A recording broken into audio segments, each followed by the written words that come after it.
To all my master friends all over the world, I am here at the #1 Century 21 franchisee in the world, office count-wise. He has 70 offices. Someone took an economically depressed area in the Midwest and turned it into literally the most successful, the largest Century 21 operation in the world. 皆さんこんにちは、ジョセフです。今日はマディソン、ウィスコンソンへ参りました。マディソン、ウィスコンソンっていうと、ミルワキに近い。ミルワキっていうとシカゴですね。シカゴ、アメリカの真ん中で一番、大きい加盟店。いいですか？ 7 店舗じゃない。17店舗じゃない。彼は70店舗持ってる、社長ですね。ビル・ケスラーさん。Century 21 Affiliated。で、なぜここに来たっていうと、まず最初は、営業マンが、1400、1600。で、取引の件数が1万2000ですね。だけど私が一番注目を見るのは、彼は景気が一番難しい時、これアメリカの中部で緑です。一番難しい時で会社を成長しました。2000年15店舗、15店舗から30店舗、30店舗から60、60から70まで来てました。で、私が一番興味持つのが、なぜ、どうやってそんなに景気が悪い時、彼の会社がこういうふうに全世界ナンバーワンになったっていう話を今日聞いて、マディソン、ウィスコンソンへ参りました。Bill, thanks for doing this. I sure appreciate it. Well, I feel very special that you've taken the time to come here, and I hope I can share a few things that may be a benefit to others. This must be a typo, but what I got is 70 offices. Is that correct? That's right. Not 17. No. You have 70 offices. Correct. How many agents? We have 1,400 agents. 70 agents, 70 offices, 1,400 agents, and how many transactions last year? Last year we did just shy of 12,000, and this year we hope to do 15,000.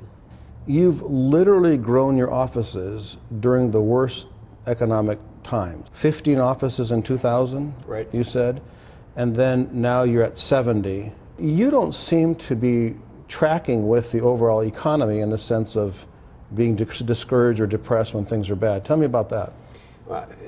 Life is an opportunity. So it's how do you, what's the paradigms, what is the way you visualize the world, and what do you look at when you see it? Because 10% of life is what happens to you, and 90% is what you're going to do about it.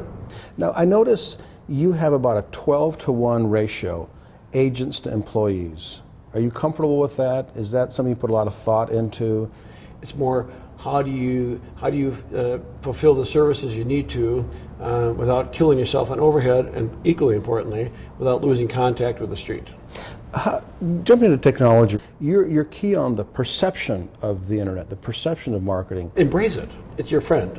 It's your #1 marketing source. How do we get a hotel? How do we get an airplane reservation? How do we look for information on a home and insurance? It's the internet. So it's about embracing that rather than fighting it. Tell me about Emily Matthews. I contact Centro and Affiliated, and I'm being then dealt with by Emily Matthews. Tell me about that. Okay.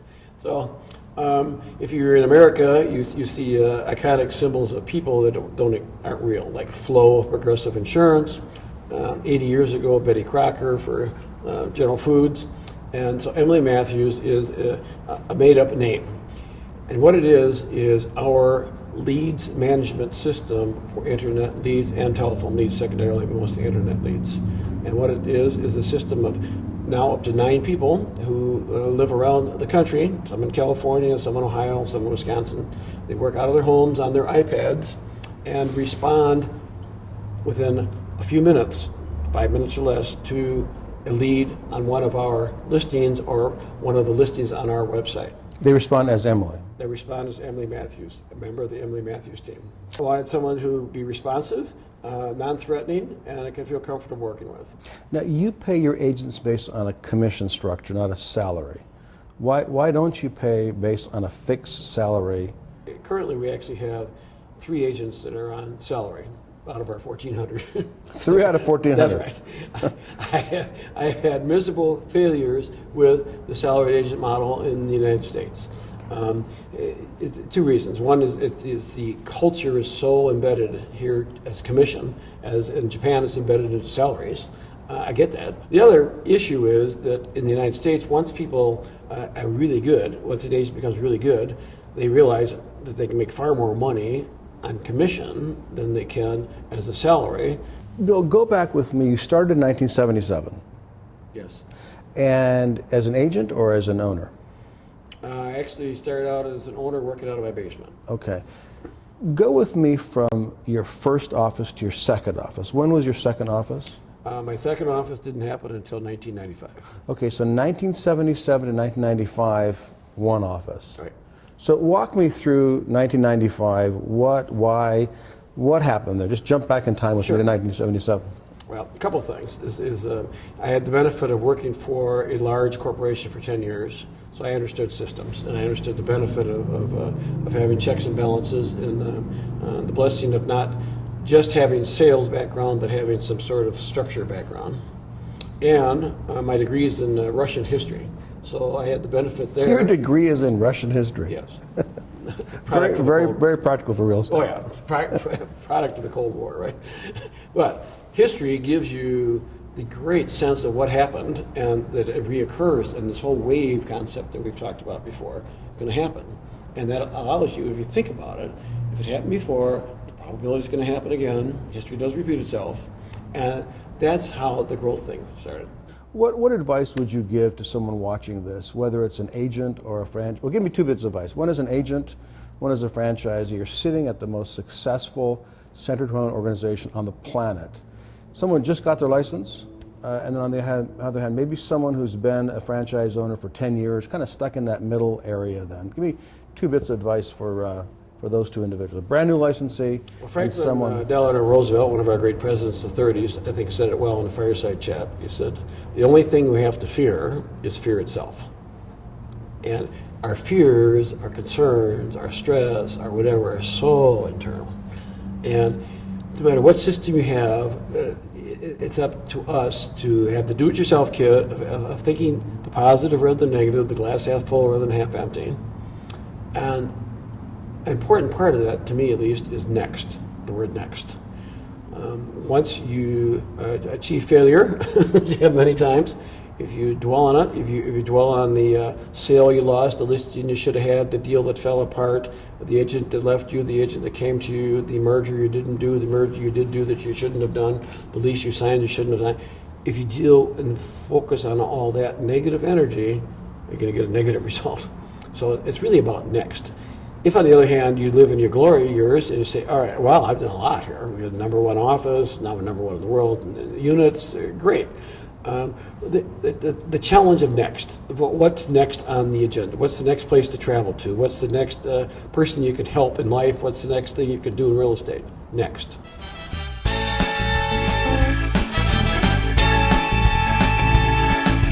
So now I am in Bill's house with his lovely wife, Judy, and we're trying to get a little bit more of a personal feel for what makes the number one franchisee in the Century 21 system tick. Bill and Judy, what I want to know is, what is it in your personal background? I mean, you've achieved greatness as the top franchisee in the world. What do you think it is in your training and your growing up that you've been able to lean on to get to where you are today? Well, Judy and I like to welcome you to our home, and we're very honored that you're here. So thank you for making the effort to come here. You're business partners and marriage partners. Then what do you see as the dynamic to both his past and making this work?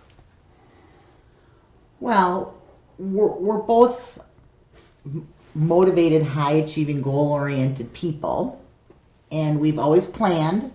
So, and one key thing, I told the story earlier, years ago, we bought a condo in Mexico. Every year we go there for a week, and now we go there more, of course, that we're older, but we would always plan our year for the next year when we were down there. Back when there was no Wi-Fi, no telephone, we would sit down there and we would say, what are the things that we need to accomplish? Business-wise, personal-wise, financially. And Bill was very good, I think, at laying it out into a 1 year and a 5 year and a 10-year plan. The people watching this, franchisees or agents, suffer setbacks. Sure. Tell me your worst time when you had the worst setback. What didn't you do? What did you do? What are you glad you did? What are you glad you didn't do? When was this? 1988, you said? Yep, 1988. I'm glad I survived.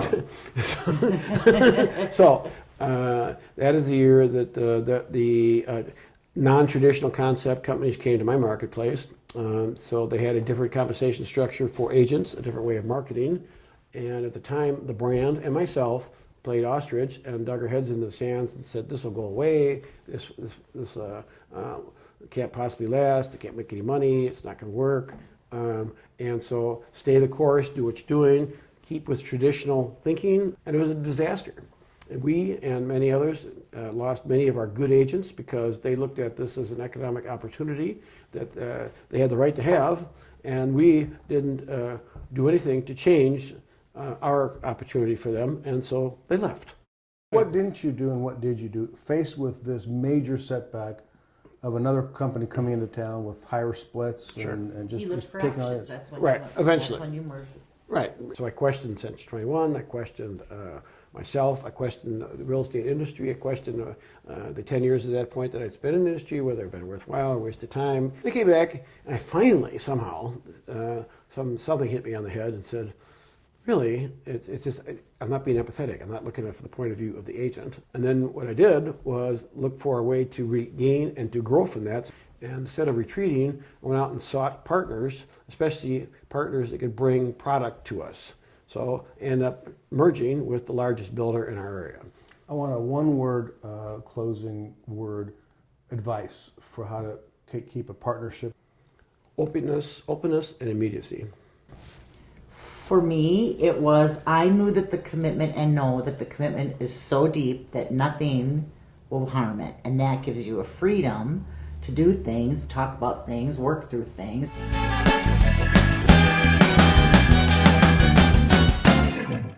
We are now at Inca Heritage, which is a Peruvian restaurant, which is Bill's favorite in all of Wisconsin. What is it about this that you like so much? This one is my particular favorite for both food and ambiance. The food because South American food I love because it's simple, it's tasty, it's filling without heavy carbs, and they prepare it here in a way that is unique, original.